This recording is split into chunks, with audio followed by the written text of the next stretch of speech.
Berita Al-Hijrah 7 Safar 14 September, hanya 10 SOP akan dikuatkuasakan. Pelajar kembali ke kampus pada Oktober.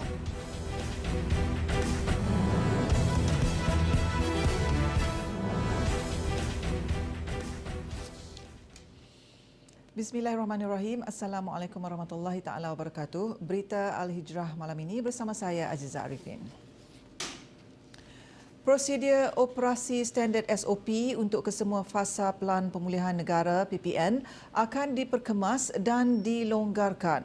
Menteri Kanan Pertahanan Datuk Seri Hishamuddin Tun Hussein berkata ketika ini terdapat 181 jumlah SOP dan matlamat pihaknya ialah untuk mengurangkan jumlah tersebut kepada hanya 10 SOP. We are going to reduce the SOPs yang sedia ada, jumlahnya 181. Dan target kita untuk kita kurangkannya, kita akan, MKN kata boleh buat, kita kurangkan dan pemudahkan hanya kepada 10 SOP.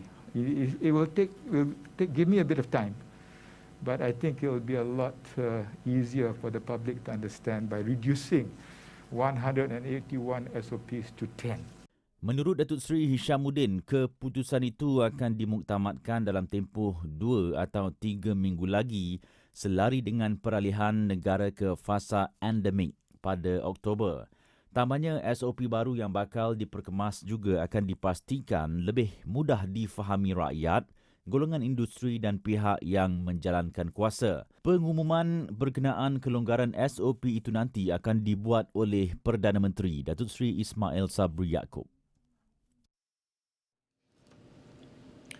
Langkah mengurung rakyat ketika pandemik COVID-19 tidak lagi dilihat sesuai ketika ini. Perdana Menteri Datuk Seri Ismail Sabri Yaakob berkata, selain memberi kesan kepada ekonomi, tindakan itu dikhawatiri boleh mendatangkan lebih banyak implikasi termasuk kesihatan mental rakyat.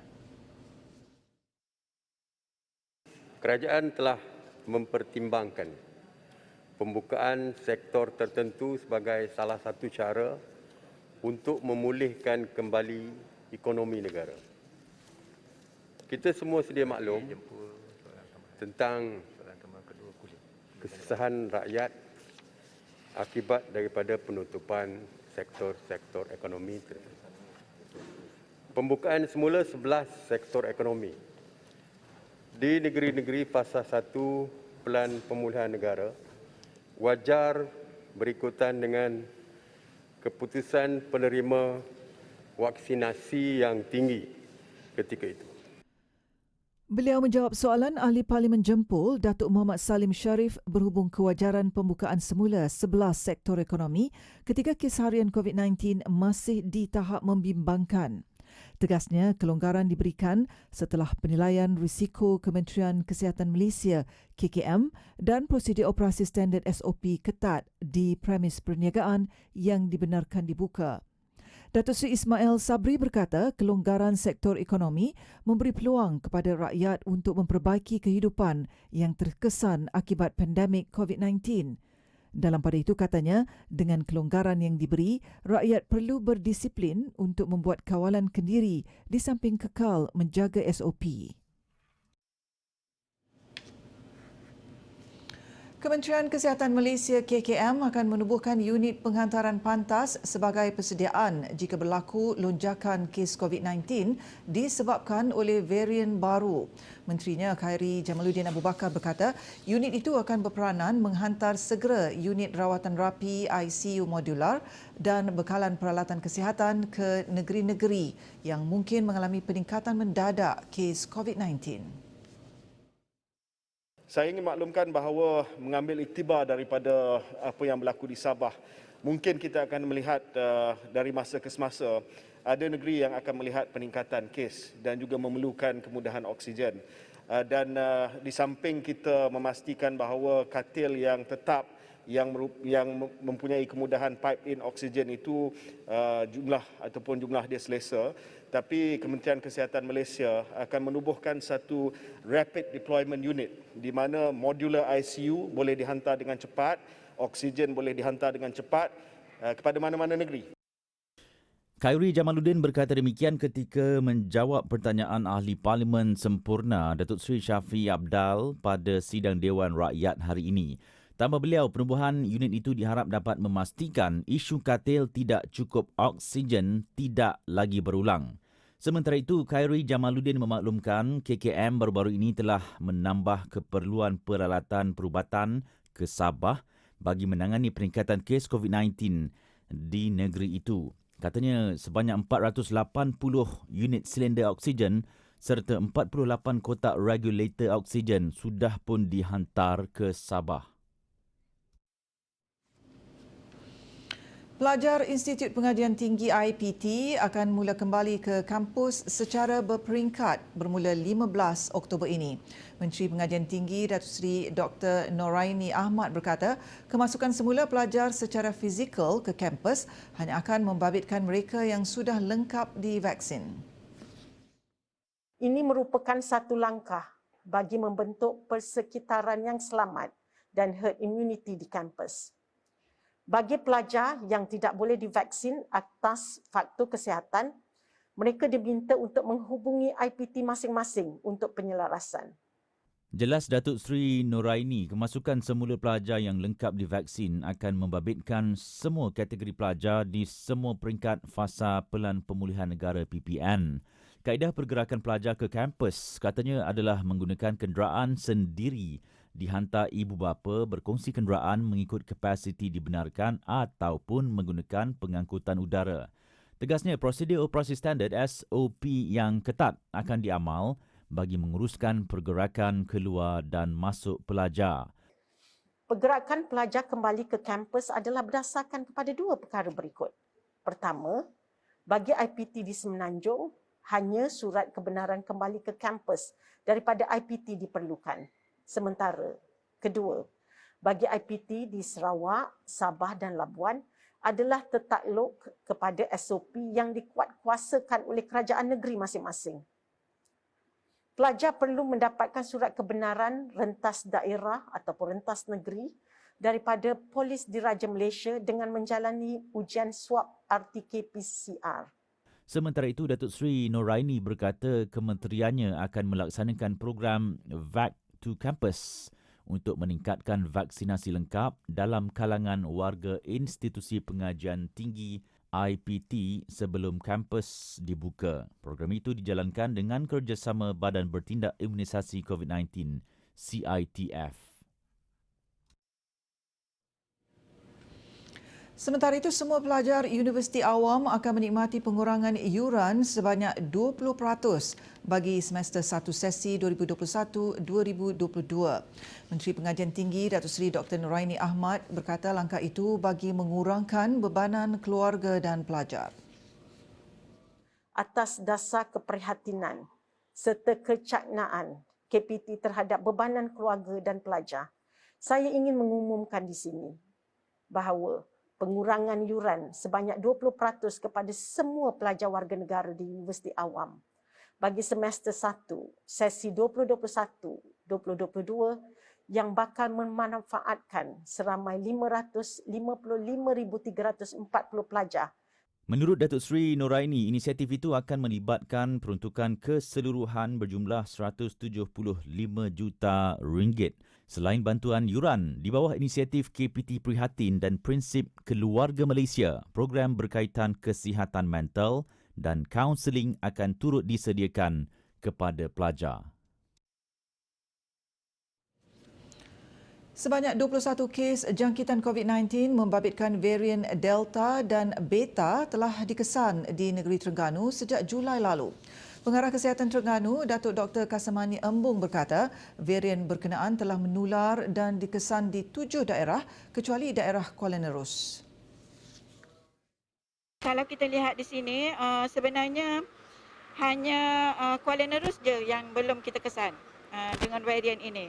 Kalau kita lihat di Setiu kita ada 1, di Kuala Terengganu kita ada 4, di Marang kita ada 3, 2 di Kemaman, 2 di Dungun, 5 di Hulu Terengganu dan 4 di Besut.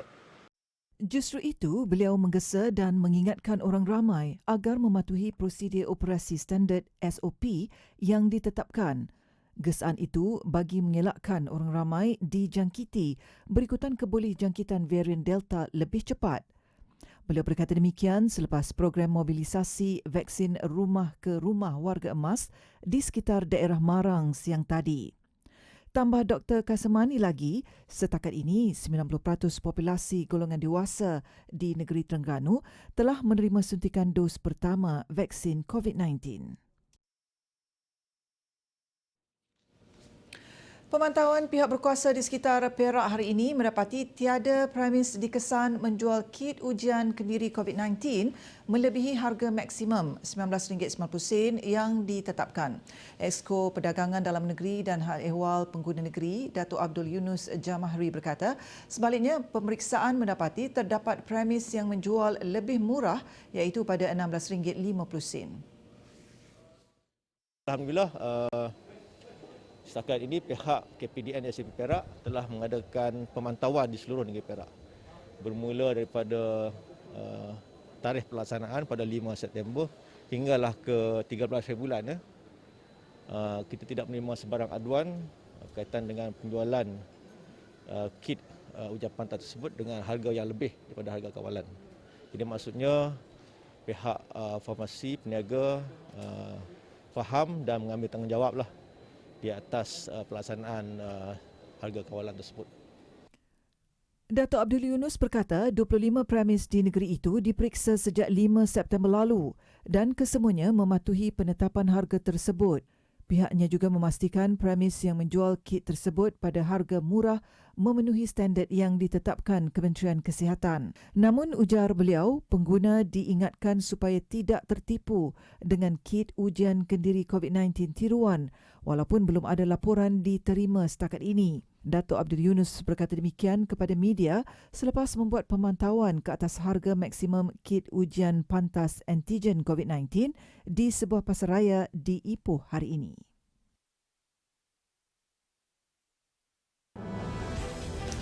Jangan bimbang amaran Jepun.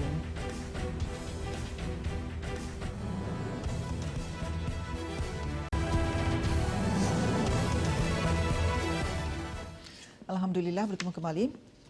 Dakwaan Jepun berhubung wujud ancaman pengganas di Asia Tenggara termasuk Malaysia adalah satu perkara yang tidak berasas.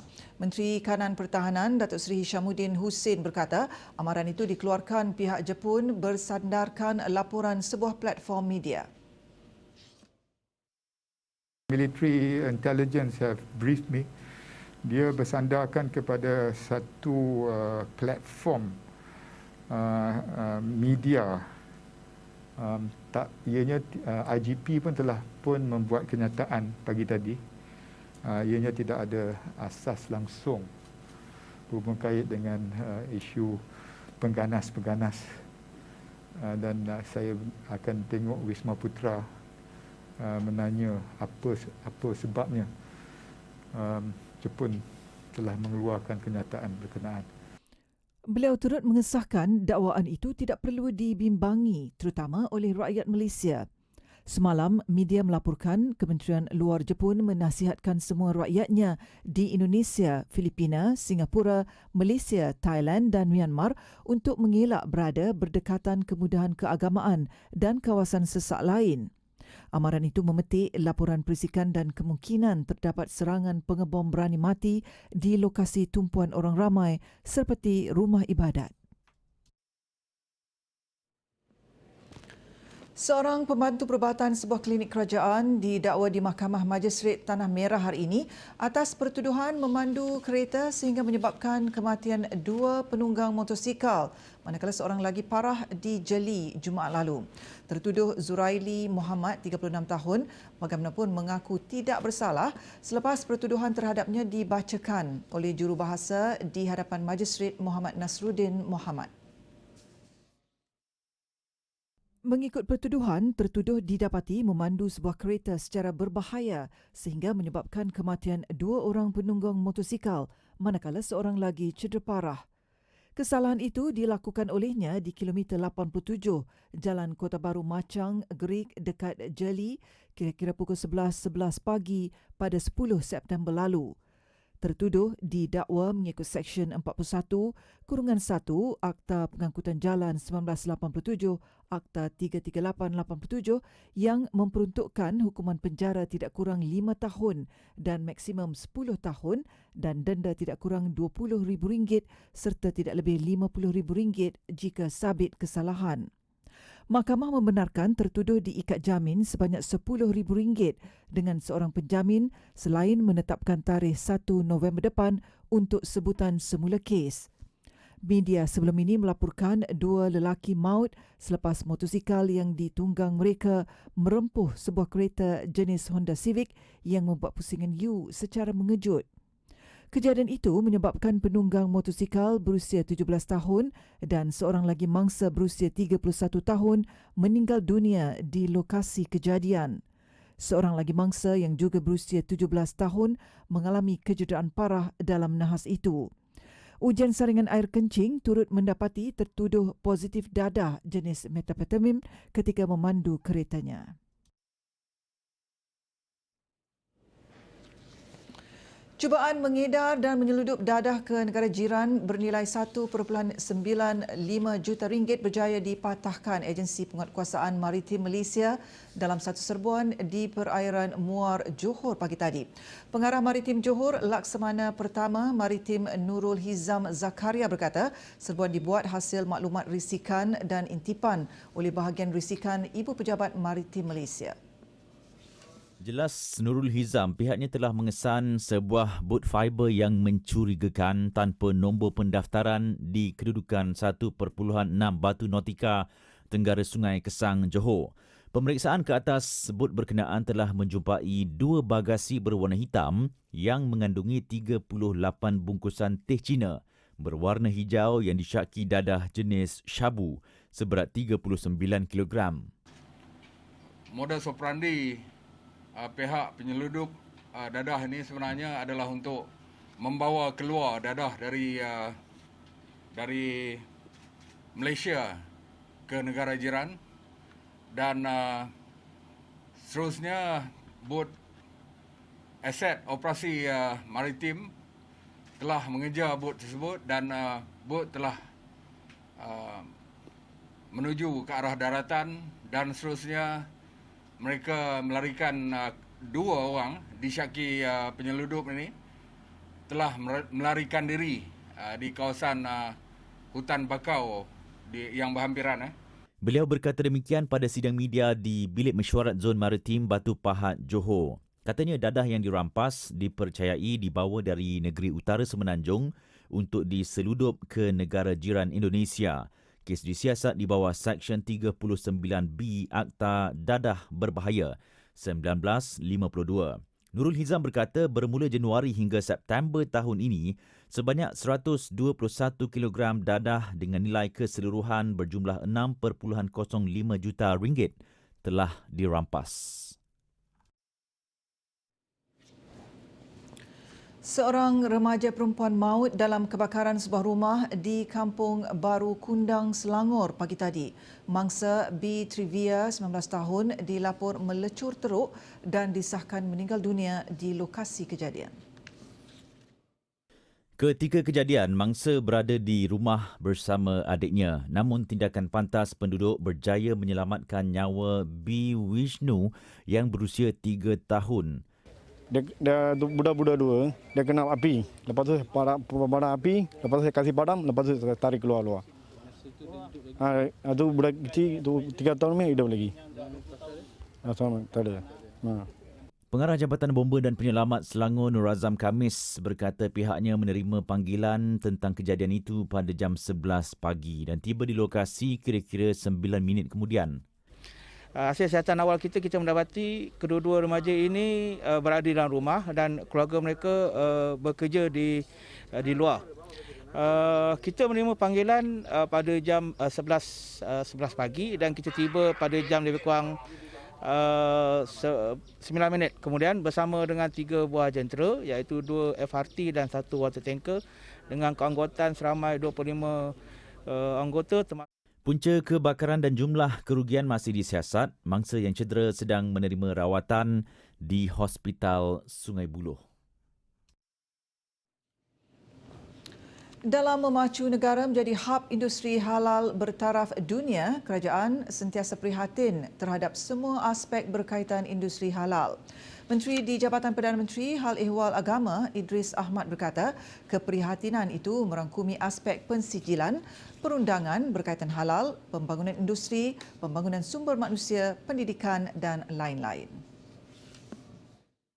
Kerajaan juga sentiasa berusaha untuk menambah baik sistem penyampaian perkhidmatan kerajaan dengan menyemak dan mengkaji prosedur-prosedur persijilan halal, standard Malaysia serta peruntukan undang-undang berkaitan halal dan sistem-sistem serta aplikasi yang tersedia di semua agensi yang berkaitan bagi memastikan ia mencapai objektif perkhidmatan. Idris berkata demikian di Parlimen ketika menjawab soalan Ahli Parlimen Jerantut Datuk Ahmad Nazlan Idris berkenaan penambahan peruntukan bahagian pengurusan halal Jabatan Kemajuan Islam Malaysia JAKIM untuk membantras penipuan tanda halal. Ujarnya dalam mendepani cabaran dan kekangan untuk melaksanakan tindakan penguatkuasaan secara bersepadu, kerajaan menyambut baik cadangan penambahan peruntukan kepada JAKIM dan Jabatan Agama Islam Negeri JAIN dalam memperkasakan bahagian pengurusan halal di kedua-dua agensi. Katanya ia termasuklah menambah bilangan pegawai untuk memenuhi keperluan dalam menjalankan tugasan pemeriksaan dan penguatkuasaan halal. Menurut Idris, peruntukan tahunan yang diterima oleh bahagian pengurusan halal JAKIM sejak tahun 2017 sehingga Ogos 2021 adalah sebanyak RM15,33,358.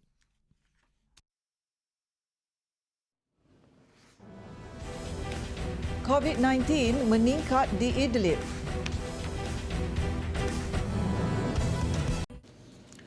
Alhamdulillah, bertemu kembali. Kita ke perkembangan luar negara. 2 termasuk anggota keselamatan terbunuh dalam letupan bom di wilayah Mandalay, Myanmar. Umeti agensi berita Xinhua, letupan bom itu menyasarkan pusat pemeriksaan COVID-19 dalam kejadian pagi Isnin. Sekurang-kurangnya 4 dilapor cedera melibatkan 2 orang awam dan 2 anggota bomba. Mereka yang cedera dihantar ke hospital tentera manakala suspek yang bertanggungjawab di atas insiden itu sedang giat diburu.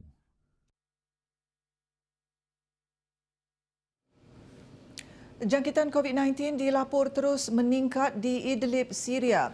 Wilayah yang dikuasai kumpulan pemberontak itu baru-baru ini merekodkan 1,500 kes sehari dengan kebanyakannya dari varian Delta. Sebelum ini, Idlib merekodkan sekitar 100 kes sehari dan ia meningkat mendadak pada pertengahan Ogos. Peningkatan itu dikesan berlaku 2 minggu selepas pelarian Syria di sempadan Turki mendapat kebenaran untuk menziarahi sanak saudara mereka di Idlib sempena sambutan Aidiladha.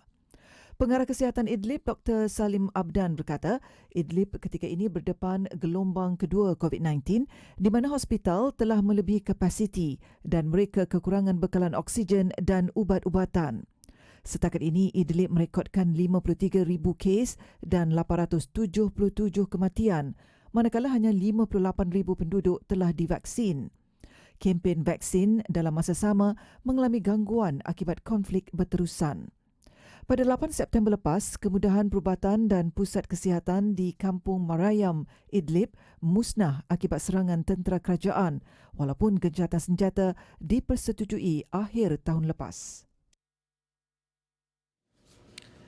Ribut tropika Nicholas yang membawa angin kencang dan hujan lebat di Texas mencetuskan risiko banjir besar yang boleh meragut nyawa penduduk.